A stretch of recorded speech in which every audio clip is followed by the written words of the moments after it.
What's good, guys? It's your boy Omar D, aka the Omar Show, and we're back with another OD, episode of baby. ODTV. All right, so today the video we are looking at is the most evil lie rappers sell their fans. All right, check it out. This sounds interesting. I love music, so any topics that concern with that, where I could see their interesting videos, I'm definitely gonna go and react to it, just because I would like to show that side of me too on this channel as well. My love and passion for music, and topics related to that, as well as the other stuff, you know? All right, anyways, enough rambling. Let's get straight into it. But you talk a lot about drugs in your music. Yeah, because I feel like that's the number one thing everybody like to talk about. It's the number one seller. Substance abuse used to be something artists talked about as a warning, a cautionary tale.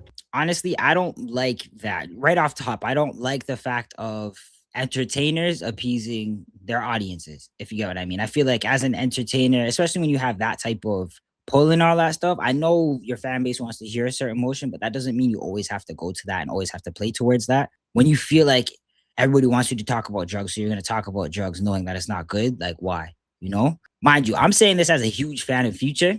I like his raps. What the titles are leading to, the most evil lie rappers sell their fans. In terms of that, does he have any influence on me? He doesn't. All right, so let's see what else they have to say. And now it's used as a selling point and a marketing tool. Same time I drop my album, I post like a double cup, post a handful of pills, like to do stuff like that. Being a junkie has officially become cool.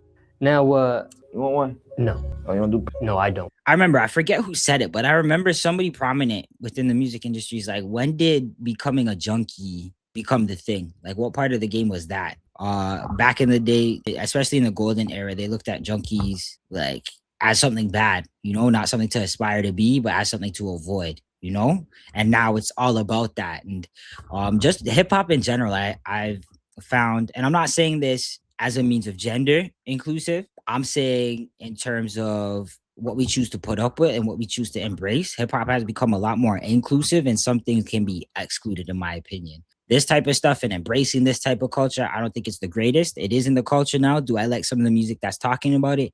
Yes. So I guess I am a bit of a hypocrite when it comes to this, but if it wasn't there, I'm not gonna be out there looking for it. You know, I'll find another artist to go listen to who has a sound that I like and all that stuff. You know what I mean? So I'm not one of those fans who are like, I need to hear the drug stuff. I need to hear the drug stuff. Nah, it's not like that personally. Fans literally bring codeine bottles to shows for their favorite artists to sign, like it's merch. It's become a joke and somehow That at the stuff is same so time crazy. a symbol of status. It's like it'll be 1 month I spend 150 on serve, 150,000, 200,000 on serve. 150,000 is 200 crazy. bands, It's no 150,000 on syrup is crazy. Something that kills you. You're spending $150,000. Crazy madness. secret that a lot of kids have seen the stuff being pushed by their favorite rapper and decided to try it. How many rappers have cited Future as the reason for trying lean? When I heard Future, the first song I ever heard by Future was Ain't No Way Around It. The second song I've ever heard by Future, Dirty Sprite. And that shit had me wanting to sip lean at like 11, 12 years old, bro. I drank. Yo, I remember I think it was Dirty Sprite 2 on repeat. Did that inspire me to do anything? No. I'm sorry, man. I just don't buy into the whole sheep mentality. I do feel like critical thinking is a lost art, and it frustrates me how in the moment, because I made sure I remembered these moments. In the moment when everybody's doing the stupidness and you're the only one who's like, bro, they taught us in school not to do this shit. We grew up. Like they've been nailing this into our heads since 6 years old. Like, don't do this stuff. And you're clearly here doing it. Everybody in the room is doing it. And then it's like, but when you're the one who's like, nah, I'm not into that stuff, they're looking at you crazy. And they're treating you like you're the outcast and like you're not the cool guy and stuff. Like, it's just so crazy. I really do feel like life is such an idiocracy at this point in time where everything's just backwards. This type of sheep mentality does not faze me. Does not faze me at all. I could listen to Future. I've been listening to Future. I remember that Dirty Sprite 2 album I had on repeat. What a Time to Be Alive with him and Drake, I had on repeat. His newest project, I have on repeat every time I go to the gym. Does that inspire me to do anything he's talking about? No. I see it as what it is, just entertainment. I almost see it as a movie. He's playing a character, and this isn't anything to attach your lifestyle to or anything. He's just bringing the vibes in terms of just the motivation I need to get through this workout or to kind of get into the mood to do something physical. And that's it, you know? But like this sheep mentality, nah, I've never subscribed to it. I'm not gonna use it as a I don't like using it as a way out. I don't like letting people use it as a way out. I just feel like we know better than this, you know? We know better than this. Lean with Future. He one of the biggest in our generation of influencing Lean, and him and Lil Wayne and Gucci. Cause I remember this one time I told Future, and it was like in the room full of people too. I'm like, "You the reason I do that?" He was like, I told him he the reason I started doing some type of like drug, like Crazy. But when he and others are asked about Do you think he wants to hear that? Like, do you think he feels good about that? Like, imagine if a kid came to me and is like, yo, you're the reason why I started poisoning myself. What? Like, I don't want to hear that. I don't want to inspire you to do none of that. You know what I mean? That's crazy. their influence on the youth, it's the same dismissive answer every time. OG Mako has taken issue with Future's music. Here's what he tweeted. He said, I love Future, but I also understand Future has destroyed countless lives by making it cool to be a drug addict. 56 hands ain't cool. See, this is more of like what I would say, if you get what I mean. I love Future, but I also understand Future has destroyed countless lives by making it cool to be a drug addict. In my opinion, I think Future's cool. I think he's cool. Yes, he is a drug addict too. I'm not going to lie. Does that make me want to do drugs?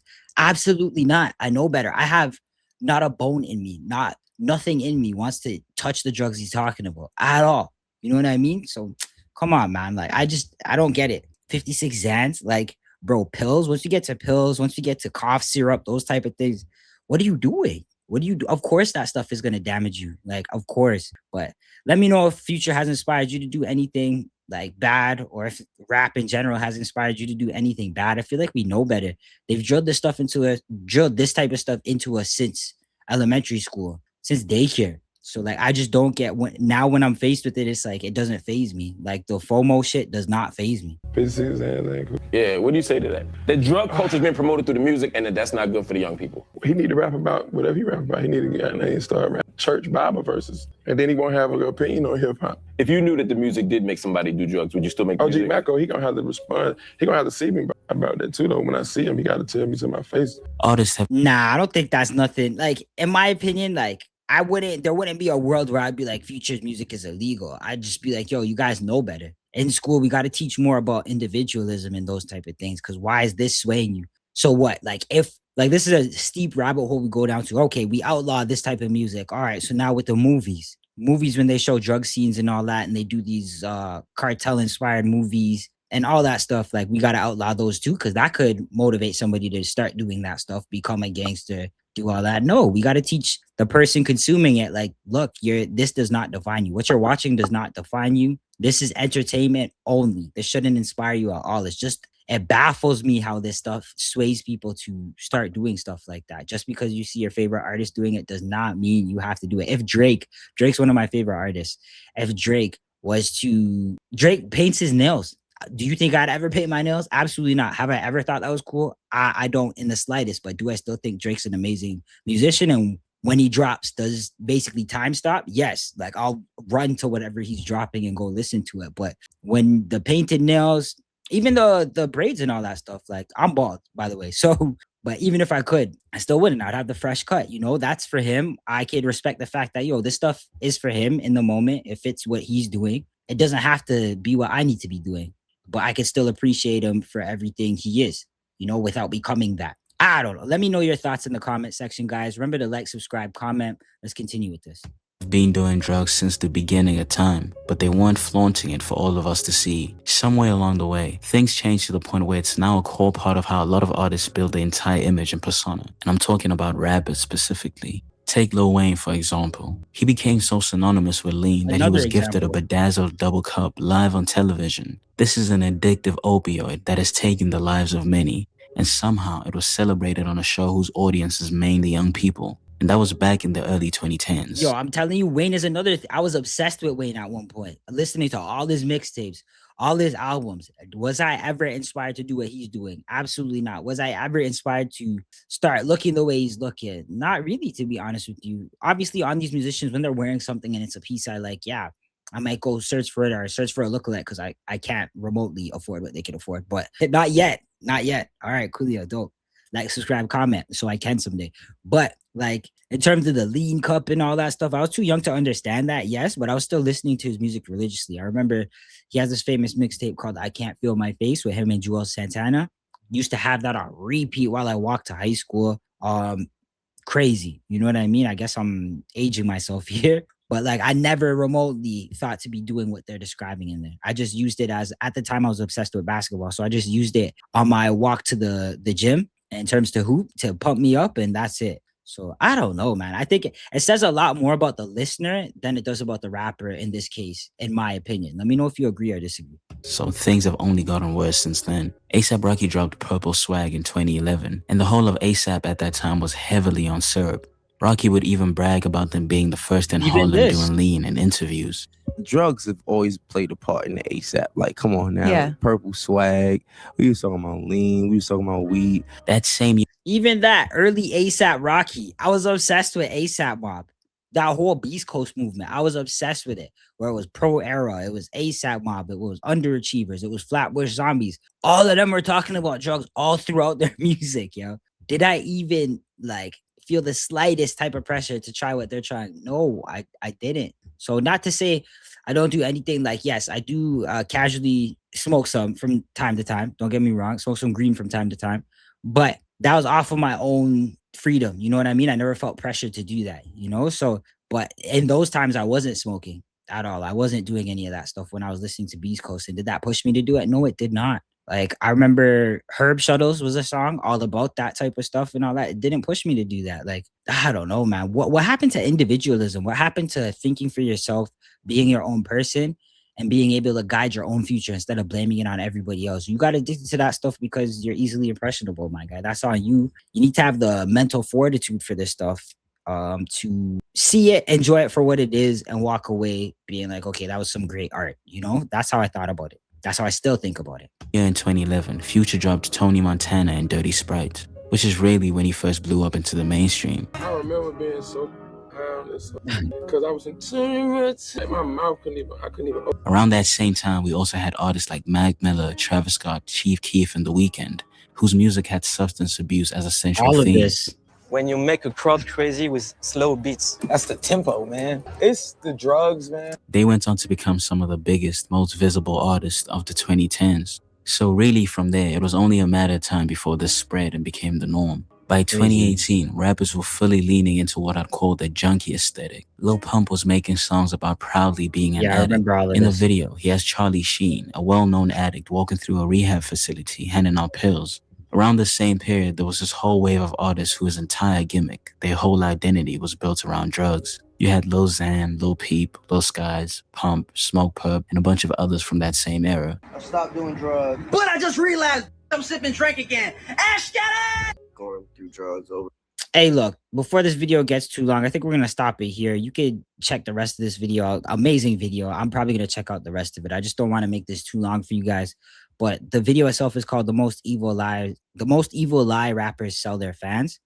Basically describing how they turn them into addicts and all that. But my thing is, like, I'm not even going to tell you, oh, make sure you listen to a variety of music. Yes, you could do that. You probably should expand your horizons, those type of things if you want to. Yo, listen to what you want to listen to, but just don't make it define you. That's my only message from here. Do what you want to do. Pay attention to who you want to pay attention to. But just realize that's entertainment. What you're seeing is good for them. Your story doesn't have to be the same. Your journey doesn't have to be the same. I am all for being your authentic self. So do things because you want to do them, not because you were influenced to do them. You know what I mean? Do life on your terms. And yeah, keep entertainment as entertainment. Keep it where it is. That's its position. It shouldn't be influencing your lifestyle or anything like that. You should be able to make your own decisions as a grown adult, especially. You know what I mean? So that's all I got to say on the topic, man. You guys keep hustling out there, keep being successful. Hope you guys succeed in whatever you guys are doing out there. Remember, what you watch doesn't have to define you. I got to say it one more time, okay? So that's the ODTV for today. This is another episode of ODTV for today. I messed that up. I am the host, Amar OD, aka The Amar Show, and I will see you guys next time, all right? Have a great day. Peace.